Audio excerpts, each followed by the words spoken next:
여야 후보들 소식 다뤄보겠습니다. 이재명 후보의 장남이 상습 도박을 했다라는 사실을 시인하고 후보도 아들도 사과를 했습니다. 그런데 이 후보 장남이 올린 글 중 일부가 성매매를 암시하는 글이어서 논란이 지난주에 인바했습니다. 그런데 또 다른 성매매 암시 글이 소위 발견돼서 논란이 더 커지고 있습니다. 자, 이재명 후보와 관련된 이야기 지금부터 시작해 보겠습니다. 주제 공개합니다. 후보는 현 정부와 차별화를 하면서 정책 발표를 이어가고 있지만 아들의 도박 그리고 성매매 암시글 논란이 후보의 발목을 잡고 있는 모양새입니다. 일단 어제 윤봉길 의사 추모식이 있었는데 이재명 후보도 윤석열 후보도 모두 참석을 했습니다. 영상으로 만나보시죠.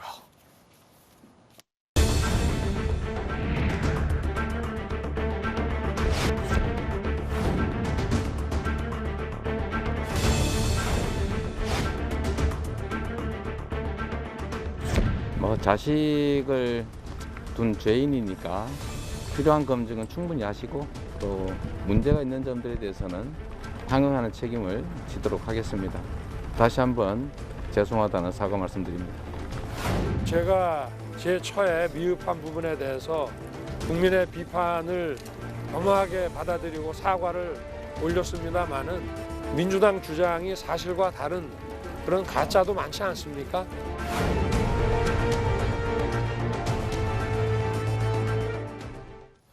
자, 이재명 후보가 현 정부의 정책 뒤집기에 나섰다라는 분석 오늘 한 조간신문 제목에 쓰고 있습니다. 부동산 공시지가 인상 내지 현실화에 대해서 이러면 국민 피해가 크다라고 이재명 후보가 브레이크를 건 겁니다. 청와대와 여당 일각에서는 왜 자꾸 정부 정책에 반기를 드느냐라는 내심 불만 어린 목소리도 감지되고 있습니다. 함께 보시죠.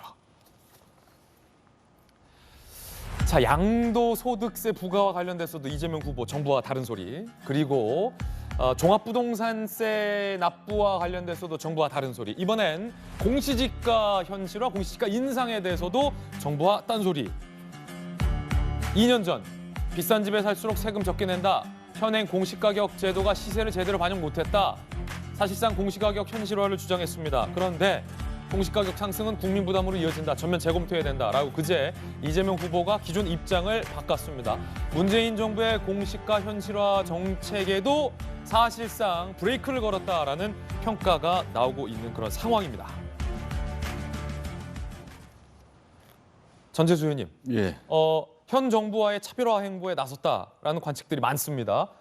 그런데 2년 전 이재명 후보가 했던 발언과 뒤집어졌다라는 분석도 많은데 공시지가에 대해서 이재명 후보의 생각이 바뀐 겁니까? 그러니까 망고의 정책이 변하지 않는 것은 없습니다. 그렇죠. 정책은 현실에 따라서 변할 수밖에 없는 것이고 특히 2년 전과 지금 부동산 시장을 비교하자면 이 차이가 많이 납니다. 지금은 이제 한 2년 전부터 부동산 가격이 실질적으로 많이 폭등을 했기 때문에 이 공시 가격은 한 80가지 정도하고 연동이 돼 있습니다. 그 노령연금이라든지 장애인연금이라든지 또 복지 수급자들이 그 수급을 받을 수 있는지 없는지 한 80가지 정도. 세금이랑도 연동돼 있죠. 그럼요. 재산세, 종부세, 그다음에 건강보험료까지 전부 연동이 돼 있기 때문에 이게 사실은 이제 정부가 지난 한 5년 동안 계속해서 공시지가를 현실화, 실제 이제 거래 가격으로 반영을 하기 위해서 공시지가 현실화 이 프로세스를 계속해서 밟고 있는데 최근에 부동산 가격이 많이 폭등을 하다 보니까 이 공시 가격이 이 급속하게 늘게 되면 여러 가지 세금 또 건강보험료 여기 전부 연동을 하게 돼 있습니다. 사실 서민들이 부담 느끼는 거 맞거든요. 그렇습니다. 그렇습니다. 그렇기 때문에 지금 이제 코로나라는 이 엄중한 상황도 있기 때문에 사실은 코로나 관련한 직접적으로 지원하는 예산도 있지만 금융적으로 간접 지원하는 이 프로그램도 정부 정책에 많이 있거든요. 그런 측면에서 이제 부동산 가격이 폭등한 점 그리고 코로나로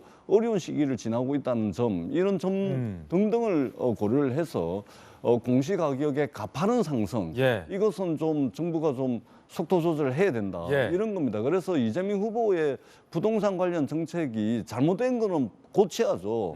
예를 들면 문재인 정부고 같은 민주당이라 그래서 예. 잘못된 것까지 다음 대통령이 개선을 할 수는 없는 겁니다. 특히 부동산 정책은 이제 많은 국민들께서 많은 고통을 겪고 있고 또 좌절감 이런 것들을 많이 주고 있기 때문에 잘못된 부동산 정책, 실패한 부동산 정책에 대해서는 이재명 후보가 확실하게 선을 끊고 네. 또 대안을 제시하는 것은 저는 당연하다고 생각을 합니다. 그래서 공시가격도 현실에 맞게끔 좀 속도 조절할 필요가 있겠다, 이렇게 생각을 합니다. 그런가 하면 아들 의혹 이후에 처음으로 부부 동반 행보가 포착이 됐습니다.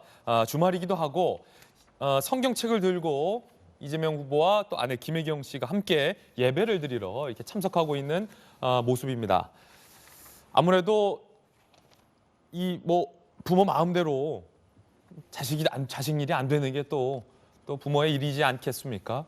아들을 대신해서 사과를 하고 마치 또 이제 교회 부부가 참석해서 예배를 드리면서 이제 기도하는 모습. 별다른 말은 없었지만 계속해서 이제 어떤 아들의 의혹에 대해서, 문제에 대해서 사과를 하는 이재명 후보의 어떤 행동들을 이렇게 공개를 하고 있는 겁니다. 손정희 변호사님, 어떤 생각을 했을까요?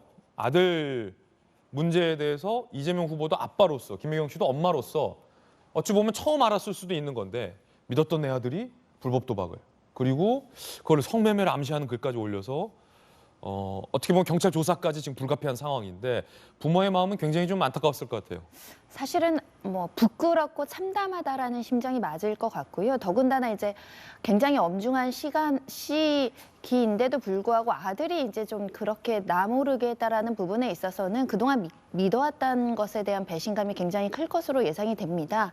다만 이것은 개인적인 감정이고 어찌됐든 이재명 후보를 지지하는 많은 사람들도 있는데 네. 그 사람들이 느꼈을 또 배신감과 실망감도 있기 때문에 현재로서는 후보 입장에서는 참회의 시간, 반성의 시간, 그리고 자식 잘못 키운 부분에 대해서 사과를 여러 번 했는데 그 부분에 대해서 숙고의 시간을 가져야겠다라고 생각하는 것 같고요. 그래서 저 자세로 사과도 여러 번 하고 또 저렇게 예비하는 모습을 통해서 좀 참회의 시간을 갖는 것 같습니다. 예,